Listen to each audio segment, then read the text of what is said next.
Bạn đang nghe tiểu thuyết Quả Lệnh, tác giả Bạch Kỳ Dân. Hãy bấm đăng ký kênh để nhận được thông báo khi có chương mới nhất.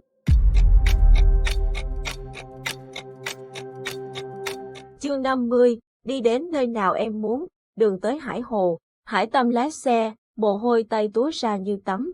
Trước đây, khi còn ở chiến trường Trung Đông, lính bắn tỉa được phép tính toán lựa chọn mức độ thiệt hại nhân mạng. Nếu cần hy sinh con tin, anh chưa từng chần chừ nhả đạn. Lính bắn tỉa trên sa mạc được coi là những kẻ máu lạnh, kể cả hạ sát đồng đội để đạt được kết quả cuối cùng trong chiến dịch tiểu trừ đối phương.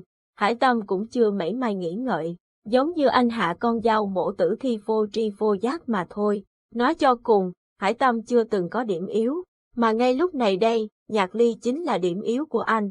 Bên cạnh, Ngụy Hải Lang vẫn cầm súng trong tay. Phía sau, Nhạc Ly bị đánh ngất chưa tỉnh, Victor mặt lạnh ngồi thẳng trên ghế, ánh mắt xanh lạnh lẽo nhìn về phía trước. Hải Tâm hiểu rằng chỉ cần một động thái của anh thì một trong hai người sẽ mất mạng. Chuông điện thoại đổ, màn hình hiện ra số lạ. Hải Tâm đoán là Tống Nguy hoặc Triệu Thanh gọi, bởi hai người này liên tục đổi số máy. Hải Tâm với tay cầm điện thoại, chần chừ đặt ngón tay trên nút bấm. Phía sau, nghe thấy một tiếng cạch khô khốc, Victor đang chĩa súng vào đầu Nhạc Ly. Cậu ta chẳng biết gì, cứ thế say ngủ. Hải Tâm nhấn nút nghe trên thiết bị di động, giọng Tống Nguy, hai người đã đến chưa? Hải Tâm, chúng tôi đang đến, đợi chúng tôi ở bờ biển Angel 5 đã rõ. Tống Nguy cúp máy, Ngụy Hải Lang nói, đến Angel 5. Nhạc Ly ngủ say vài tiếng cuối cùng cũng mơ màng tỉnh dậy. Cậu giơ tay xoa gáy, cảm thấy đầu ván vất đau. Nhạc Ly mở mắt, thấy Hải Tâm vẫn đang lái xe liền yên tâm hơn một chút. Cậu ngồi thẳng dậy, cũng không để ý trong xe có thêm hai người, liền hỏi Hải Tâm, mệt không? Để em lái xe thay anh. Tim Hải Tâm bỗng trùng xuống. Trong tình huống này anh vẫn nghĩ lúc Nhạc Ly tỉnh lại sẽ gào toáng lên hoặc khóc. Nhưng câu đầu tiên cậu hỏi chính là hỏi anh mệt không? Tỉnh dậy rồi à? Anh không sao, anh trả lời cậu. Nhạc Ly nhìn đồng hồ, lại nói, lái xe lâu như vậy, chắc là anh mệt rồi. Nhạc Ly quay sang Victor đang ngồi bên cạnh. Này, để tôi lái xe thay anh ấy. Ngụy Hải Lang giơ súng chỉ thẳng vào đầu Hải Tâm. Cậu ngồi yên đấy. Nhạc Ly gào lên, mẹ kiếp, các người không thấy anh ấy đang mệt sao? Để tôi lái xe. Victor ra hiệu cho Hải Tâm dừng xe. Ngụy Hải Lang liền xuống xe, đi vòng sang phía cửa nơi Hải Tâm ngồi, ra hiệu cho anh xuống, súng vẫn lăm lăm trong tay.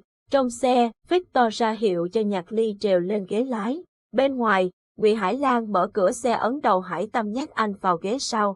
Mọi việc cứ thế diễn ra trong im lặng. Nhạc Ly cho xe chạy tiếp, lại hỏi, giờ đi đâu? Lúc này xe đã vào nội thành Hải Hồ. Xe cộ hai bên đường khá đông đúc. Vừa nãy cậu ngủ nên không nghe thấy cuộc hội thoại của Tống Nguy. Ngụy Hải Lang định nói gì đó nhưng Hải Tâm đã xen vào, đi đến nơi nào em muốn. Chỉ sau câu nói của Hải Tâm, Nhạc Ly im lặng lái đi. Mấy phút sau đó, cậu bất ngờ cho xe tông mạnh vào một chiếc xe tải đang đi qua giao lộ. Hải Tâm mơ màng thấy một cơn đau ập đến. Anh mở mắt, thấy lờ mờ một cột lửa bốc lên bên ngoài cửa kính, khói bụi mù mịt, mùi nhiên liệu xộc vào mũi phán phất. Hải Tâm theo bản năng bò dậy, vươn tay ra ngoài cửa kính vỡ nát, trườn ra ngoài. Khi cả người anh vừa lọt ra ngoài, lập tức thấy chân bị kẹp lại.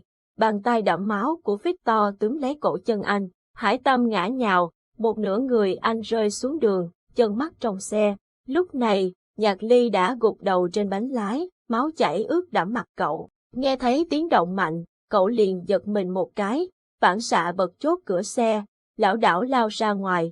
Đầu óc ván phất khiến cậu ngã sấp mặt xuống đường. Nhạc Ly giơ tay kéo Hải Tâm về phía mình. Trên giao lộ, làn xe đã bị kẹt trở nên tắc nghẽn. Nhiều người đã ra khỏi xe của mình, lao đến phía chiếc xe vừa gây tai nạn. Tài xế xe tải sau một phút bàng hoàng, liền nhảy xuống. Nhạc Ly dùng hết sức lực, kéo giật Hải Tâm về phía mình. Ống giày của anh tuột ra, bị Victor bên trong xe bắt lấy. Trong tích tắc, Victor đã chui được ra ngoài, tiện tay nắm cổ Ngụy Hải Lang đang ngất xỉu, ném xuống đường. Trên tay Victor đã có một khẩu súng. Người dân trên giao lộ nhìn thấy vũ khí liền giạt ra, la hét om sòm. Hải Tâm nửa lôi nửa kéo Nhạc Ly chạy vào đám đông. Đến một hẻm nhỏ, Hải Tâm mới dừng lại, gặp mình thở dốc. Anh hốt hoảng khi thấy đầu Nhạc Ly chảy đầy máu. Lại đây, để anh xem. Nhạc Ly đầu óc mù mờ, cắm đầu cắm cổ chạy giờ cũng đã choáng váng.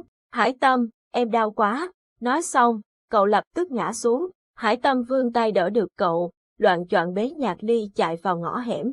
Chạy một lúc, Hải Tâm nhìn thấy một trường học đang xây dở, liền lách mình qua cánh cổng kim loại cũ kỹ, bế cậu vào trong.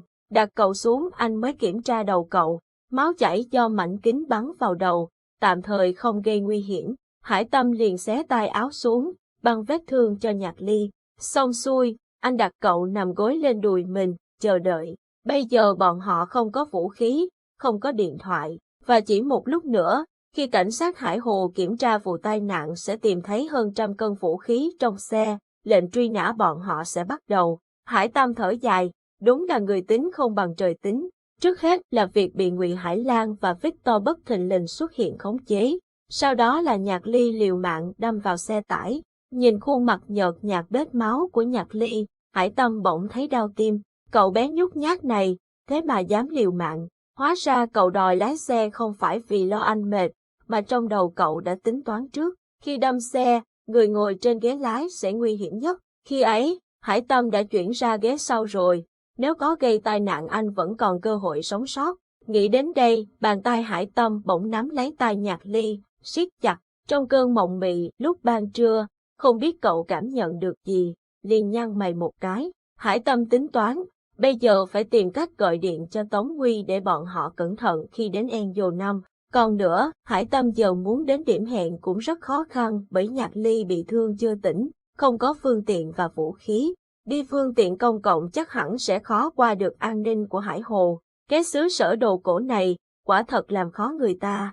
Cần phải gọi điện cho Tống Huy, bảo họ cẩn thận khi đến Angel 5. Hải Tâm lẩm nhẩm trong đầu, nhìn Nhạc Ly vẫn nằm trên đùi mình. Một lúc sau, anh lấy một bao cát trong công trường, kê đầu Nhạc Ly lên rồi bước ra ngoài cổng. Hải Tâm bước vào một cửa hàng trên phố, chọn một cái điện thoại công nghệ CDMA, móc ví đưa ra 10 đồng liên minh. Chủ cửa hàng lắc đầu, chúng tôi không nhận ngoại tệ. Hải Tâm gào thét trong lòng, cái đất nước khỉ ho cò gái. Đây là tiền liên minh, cả thế giới dùng tiền này, không phải ngoại tệ đâu cha nội. Cuối cùng, anh đành bày vẻ mặt hết sức gây thương nhớ ra, nói với chủ cửa hàng, tôi cần gọi điện thoại, có thể nhờ một chút không? Chủ cửa hàng chỉ cái điện thoại quay số để bàn, ý bảo anh cứ tự nhiên. Hải Tâm vừa cầm điện thoại lên, lại ngẩn ngơ vì không thể nhớ được số điện thoại mà ban nãy Tống Huy gọi tới. Chết tiệt thật, anh buông máy định rời đi, thì thấy một thứ thúc mạnh vào mạn sườn. Bên tai anh vẳng lại một giọng nói lạnh như băng, chào mừng đến với đội cây. Hải Tâm bỗng chốc cứng đờ người, anh quay lưng bước đi trước con mắt khó hiểu của chủ cửa hàng. Phía sau anh, hai tên áp sát hai bên dẫn anh ra chiếc xe đổ ở trước cửa. Một tên nói, vào trong. Hải Tâm khá hiểu luật chơi, liền chui vào ghế sau. Xe chạy vào dòng người đông đúc, phía sau một chiếc xe nữa cũng lăn bánh theo sau. Trong đầu anh ngẩn ngơ nghĩ, không biết giờ này Nhạc Ly đã tỉnh chưa, liệu có biết cách tìm bọn Tống Huy, em ấy thông minh, chắc chắn sẽ thoát khỏi chúng. Nghĩ đến đây, Hải Tâm yên lòng hơn một chút, cuộc chơi này, nếu không có anh, Tống Huy, Diệp Minh, Triệu Thanh, Mã Linh, Nhạc Ly bọn họ vẫn có thể tiến hành. Vào trong xe, một tên liền dí súng vào đầu Hải Tâm, đứa hacker đâu, ai biết được, Hải Tâm nhún vai nói, tên kia phang bắn súng vào đầu Hải Tâm, khiến anh choáng váng, đầu anh vốn bị thương chưa khỏi hẳn, một đập này khiến máu lại chảy ra, văng cả vào mặt.